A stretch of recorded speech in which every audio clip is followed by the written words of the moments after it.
Welcome to the Man Cave Podcast. This is your escape for real, unscripted conversations about sports, hobbies, life, and storytelling. No scripts, no forced takes, just Man Cave talk. Now, here's your host, Dan Casper.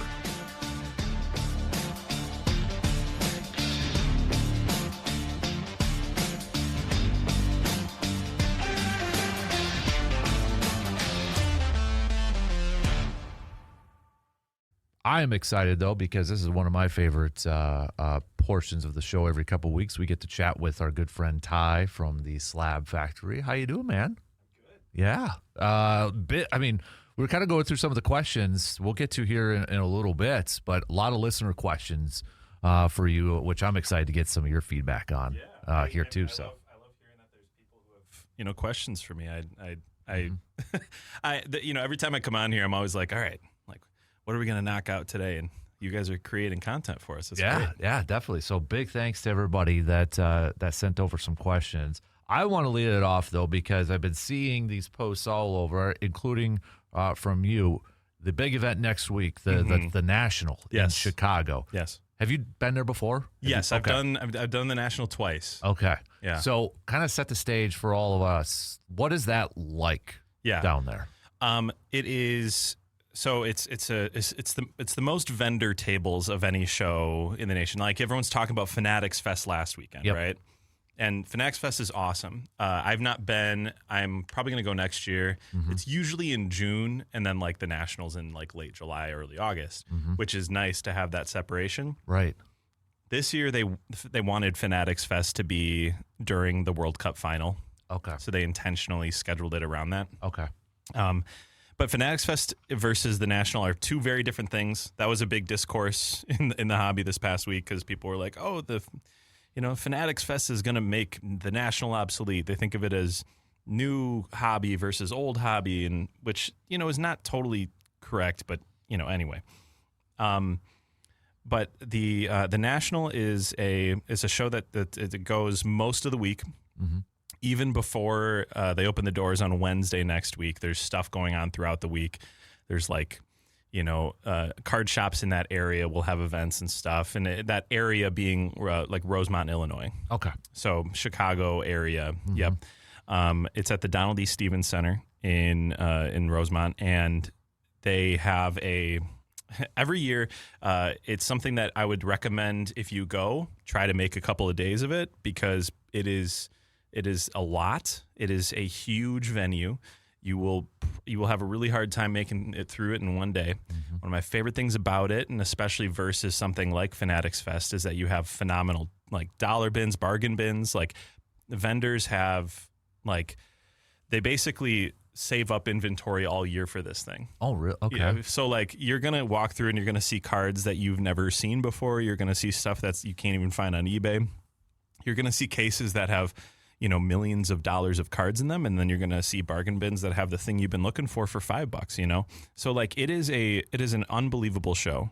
I have done it a couple of times. It's also great for, dropping off grading submissions, talking to, some of the major, retailers out there. If you talking to their reps, if you have questions, getting cards authenticated. There's a lot of services provided. Okay. And then there will be sort of the flashy stuff too, where Whatnot will have their big stage where they're live. Some of their biggest breakers are live, on stage. They'll have people who are, they'll have a big, Fanatics stage probably, and some cool celebrity events and stuff. Also, there's autograph signings. So there's big name autograph signings every year. I haven't even checked them this year because I don't tend to get in line for those. Mm-hmm. But I know last year it was they had Griffey or something like that. Mm-hmm. It's so there's some big names that they get, right, to do this. And it's just it goes Wednesday through Sunday. Myself and Jordan and Joey from the shop will be there for Thursday through Sunday. Mm-hmm. We'll meet with some of our industry professionals, but also we're just there as fans. We're not set up at a table. We're there to find some cool cards. They also have trade nights at the end of the night. Oh, geez. Sanctioned by the event, but also all the area hotels. There will be sort of a go down to the lobby in the evening and trade. Wow. So it's pretty cool. Yeah, man. Because I've thought about it for like the last few years. I probably have to add it to my bucket list to go check it out one of these times. Well, a sports historian like yourself will really like it too, because you can treat it, a couple of different ways. You can treat it in the way that you're out there buying, selling, trading, but also like it's like walking through a really cool museum. Yeah. And sure, it's a crowded museum, but like it's like walking through a really cool, because there's like, and it's sectioned pretty well, right? Like a lot of the vintage is in one area, a lot of the more modern stuff is in another. The vendors that are in the same areas kind of emulate each other a little bit. There's also there's plenty of Pokemon, there's plenty of TCG, but it is more of a sports show. Okay, interesting. So I want a full report when you come back. When we chat with you let's do that. Yeah, week. Absolutely. I'll give the full report. That sounds fun. That's awesome. So, do you want to save the listener questions for towards the end, or do you want to dive into them right now? I know we got a couple other things that we want to chat about. Yeah, here too, I'll if you want, I can go into a little bit of like for example, I can go into Topps Chrome checklist, talk about that a little bit. Yeah. Okay. So excuse me. Topps Chrome drops today. So baseball, and that is we'll have blasters, possibly megas as well. I can't remember what we have coming in today, and then we'll have hobby following soon after if it hasn't already landed. But I know we have blasters on hand today, but I think hobby might be coming next week. But what you're looking for in Topps Chrome every year is obviously you're looking for autographs and numbered cards of your favorite players, right? Topps Chrome is kind of the sort of, it's not, series, some might say series 1 is kind of the flagship. Some would say Topps Chrome is the flagship. I think Chrome is kind of that flagship product for me at the very least. It's really the barometer for the entire, product every year. But you're looking for, numbered hits and, autographs of your favorite players. There's some really massive chases like there are every year, like you have, you're looking for super fractors of anybody. We want one of ones.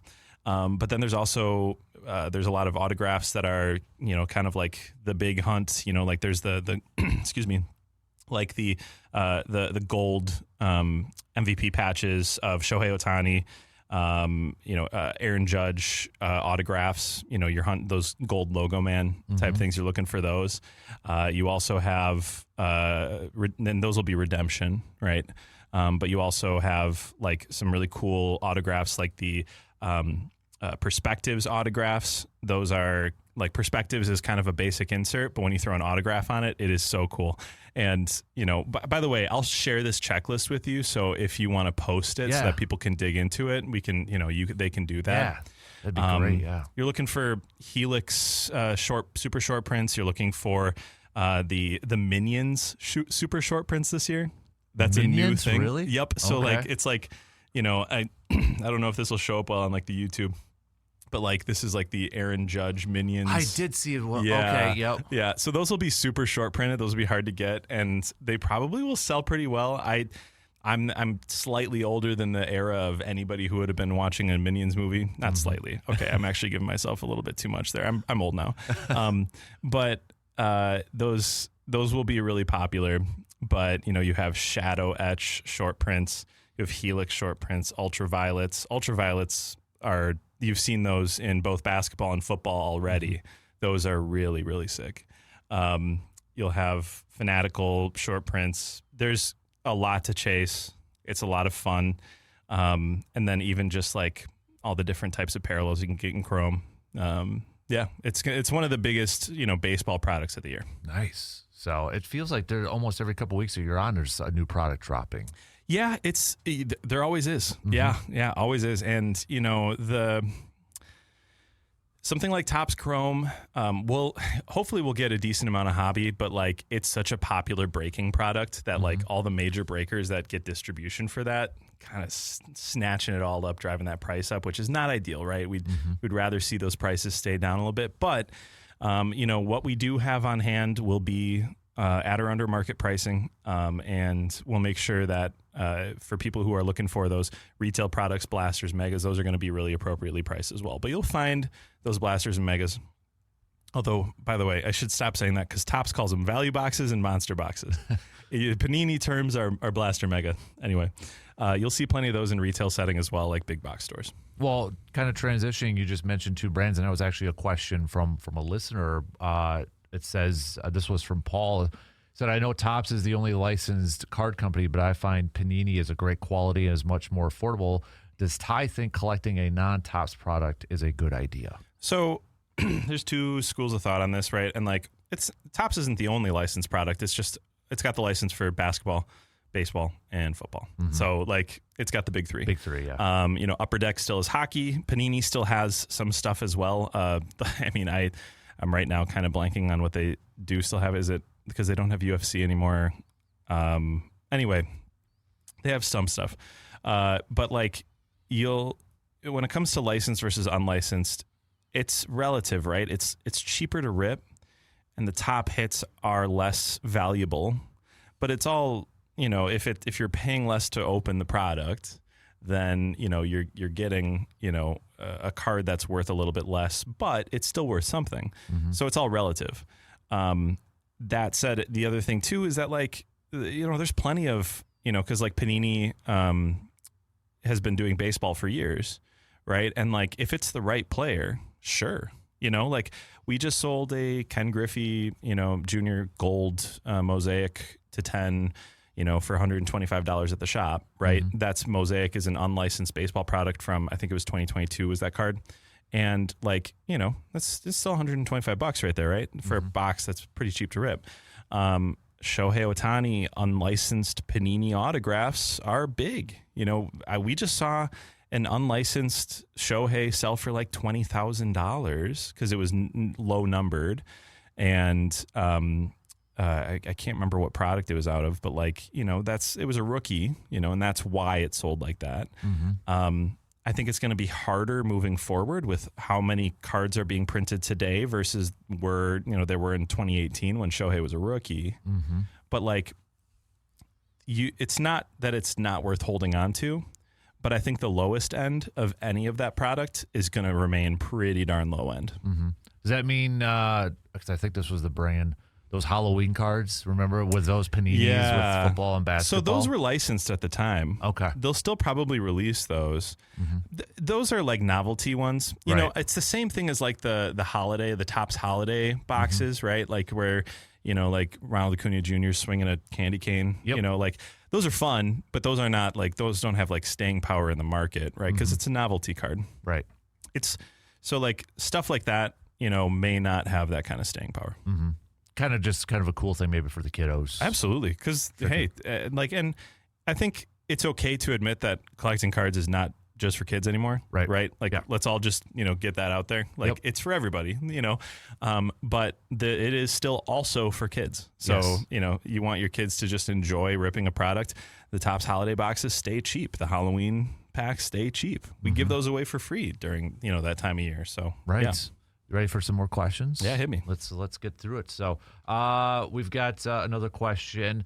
What do you think about binders for cards? I use Shell's slim fit sleeves and put them in a binder. I'm not sure that's the best way to store them. I really don't want to have stacks of top loaders. So this is okay. So like, I don't know how much I like slim fit sleeves in general. Mm-hmm.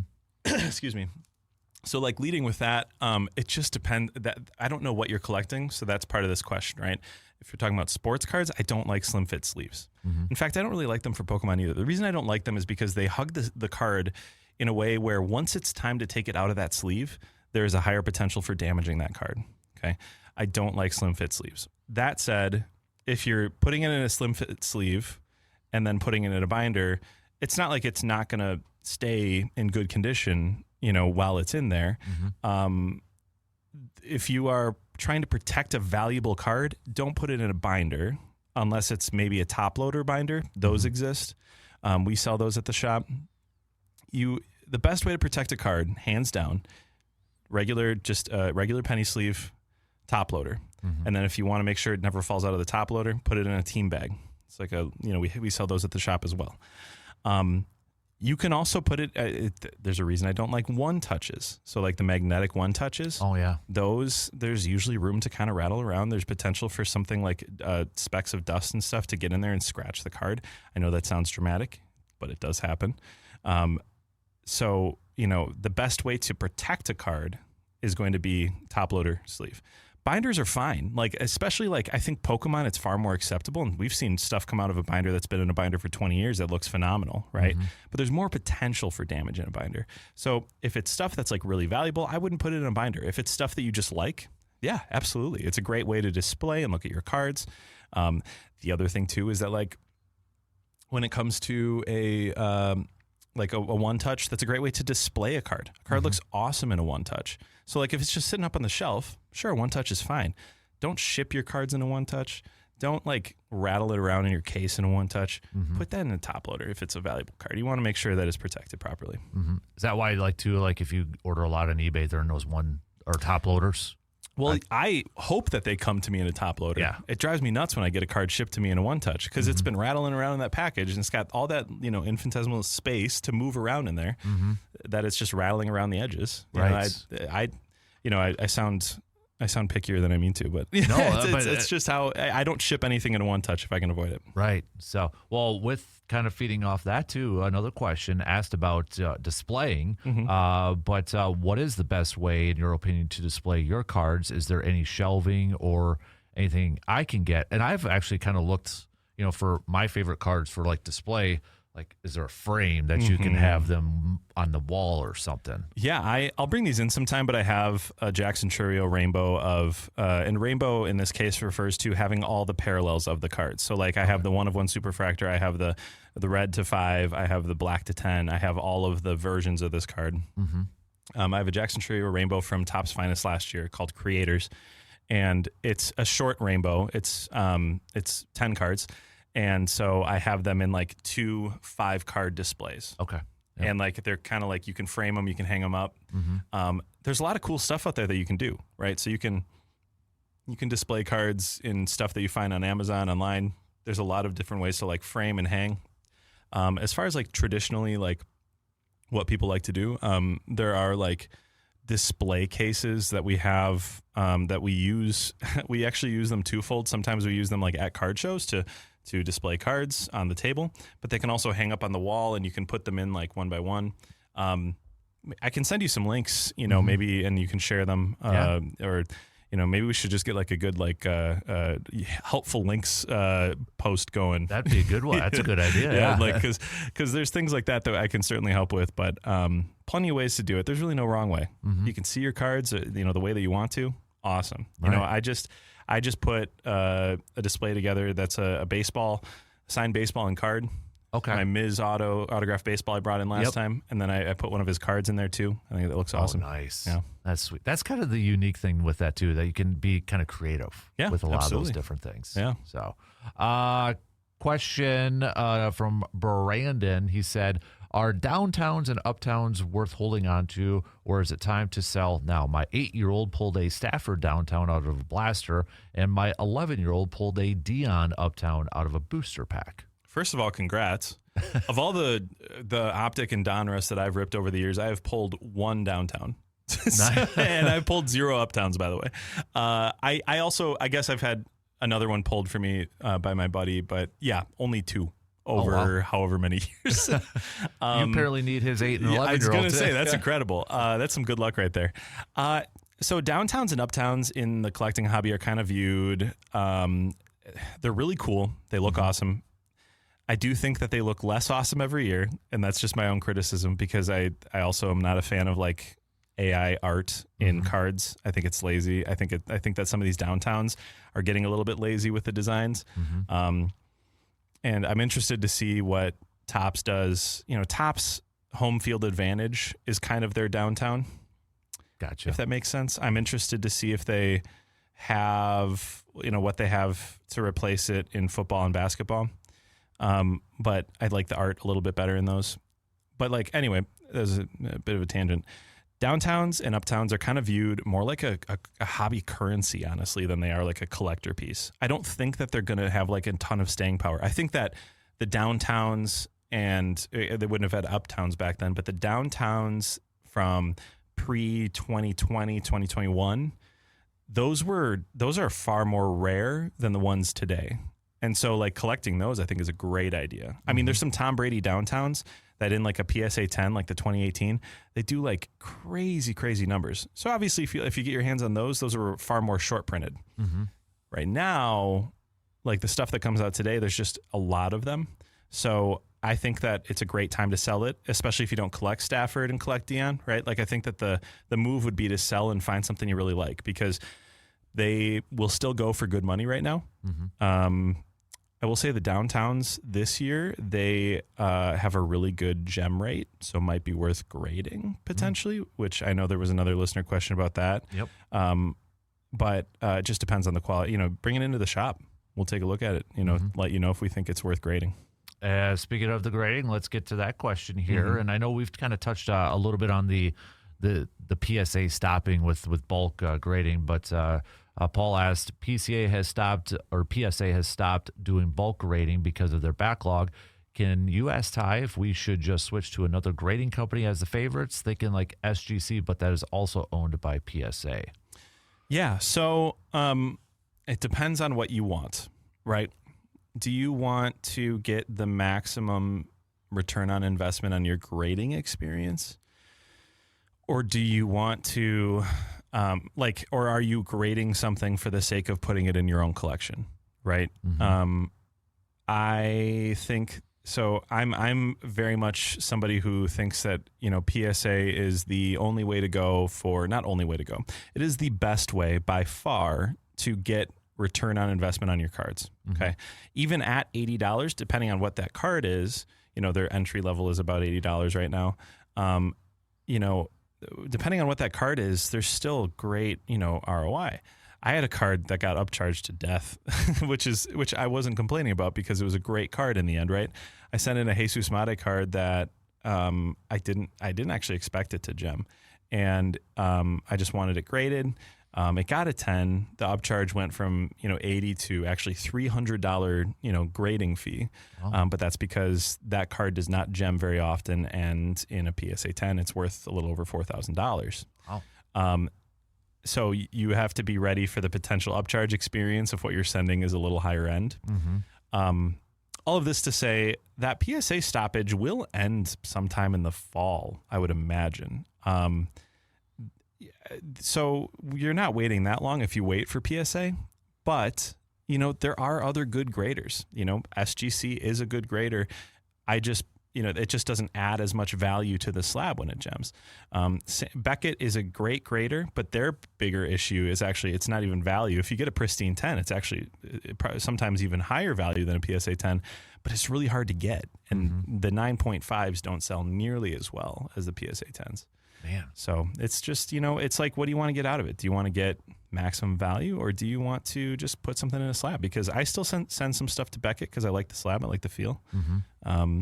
I'll be dropping off a card with CGC where if all goes well, I'll bring it in after the National, and it's just getting authenticated as an error card. So if it does get authenticated as an error card, it's a really cool one that I want to bring in and show you. But yeah. It's a nice tease. Yeah. It's cool. Awesome. Oh, we got another question too. Speaking of, value and such, Rando from Chippewa Falls asked, my parents found old cards of mine. How do I find out if they are worth anything? We do this all the time at the shop.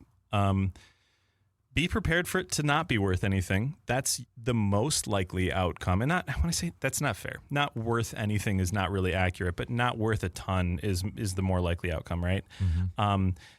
That said, it is sometimes, someone brought in a collection yesterday that I'm excited to go through when I get in sometime this week. My employee, like one of the employees at the shop, sent a picture of some of the stuff in the collection. It has some really cool stuff. And so sometimes you've got some stuff there that's worth something. You never know. Mm-hmm. But you can bring it into the shop for us to take a look, and we can just weigh in on it. We are very upfront about that because it's very important that we maintain the reputation of not, trying to trick the customer into thinking that they have something that's not valuable and then going off and selling it ourselves. We would never get away with that. That would not stand. Right. And nor would we want to. So we're always happy to help, and we've helped a lot of customers with that so far. Mm-hmm. I know we just had one that came in here, a little kind of player specific here, but he said he has a age. I'm assuming it says is AJ Dillon because it's. I have a Dillon jersey signed in a frame and a lot of his cards in a frame. are they worth that much now that he's not playing for the Packers? Yeah, that's a tough one. Yeah, cool. Because like, if you get rid of it, my son is still a huge A.J. Dillon fan, so just might throw that out. Something like that is always and A.J. Dillon was never a star either. So like, something like that is always worth what an A.J. Dillon collector would pay for it. That's not one that I would be like, it's worth this, because it's really hard to value properly in that particular context, right? Also, yeah, I mean, I as a Packer fan personally don't really want an A.J. Dillon signed jersey right now, but some Packer fans operate differently, and they love A.J. Dillon even after he left. So like, it's, that is totally relative.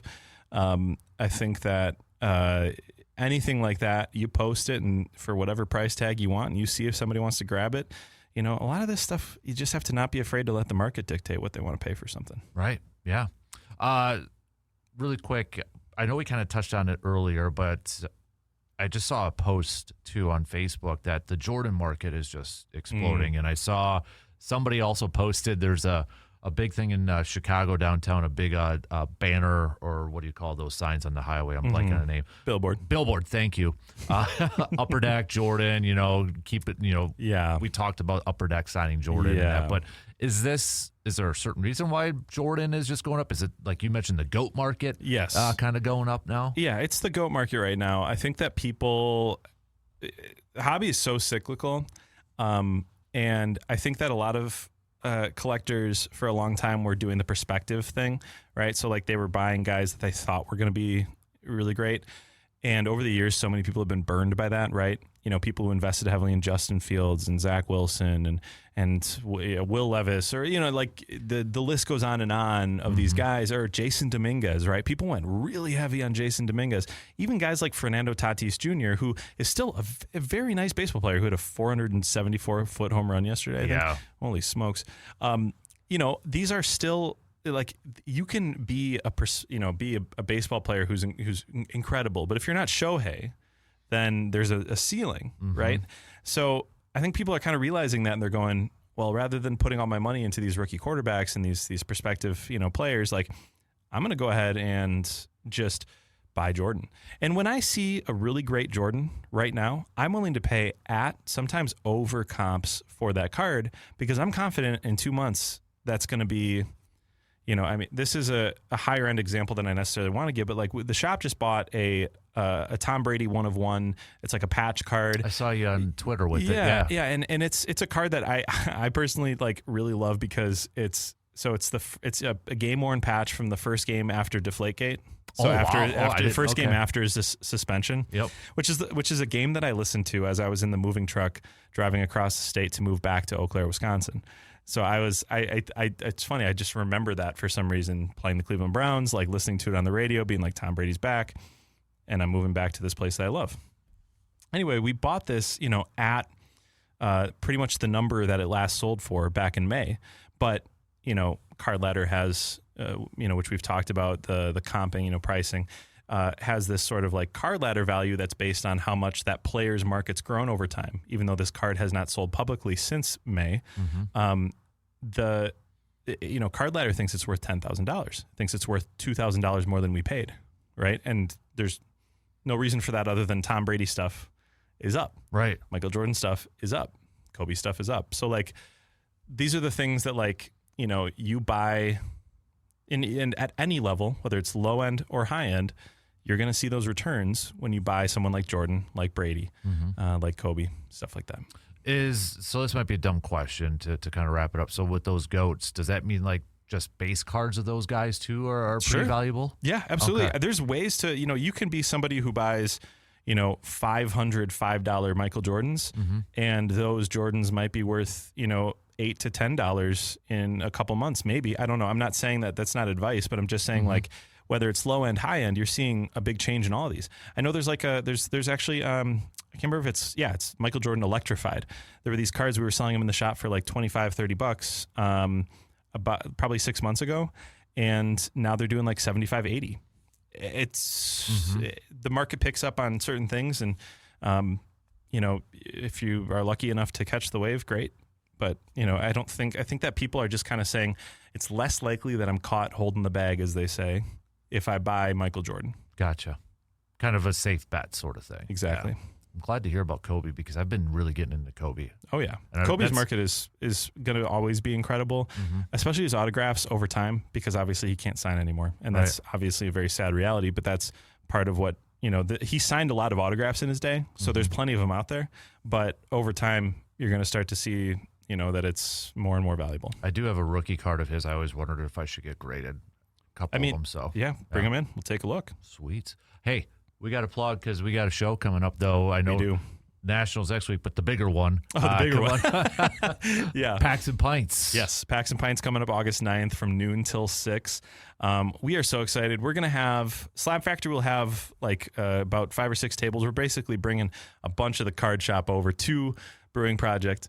So at the very least, there's going to be that, but then you also have some really great vendors setting up, some people who are going to be great with the kids, who are going to have really cool Wisconsin sports cards, Pokemon cards, all sorts of stuff. We're going to have some fun things for the kids to do at the show as well, like a card, like a kind of a bingo thing for kids to go to different tables and learn about different people's collections and stuff like that. Bring your own collection, bring your questions, bring whatever you need to feel more comfortable around the hobby. That's what we're trying to do is help people understand more, especially parents. I think it's a really weird world out there for parents.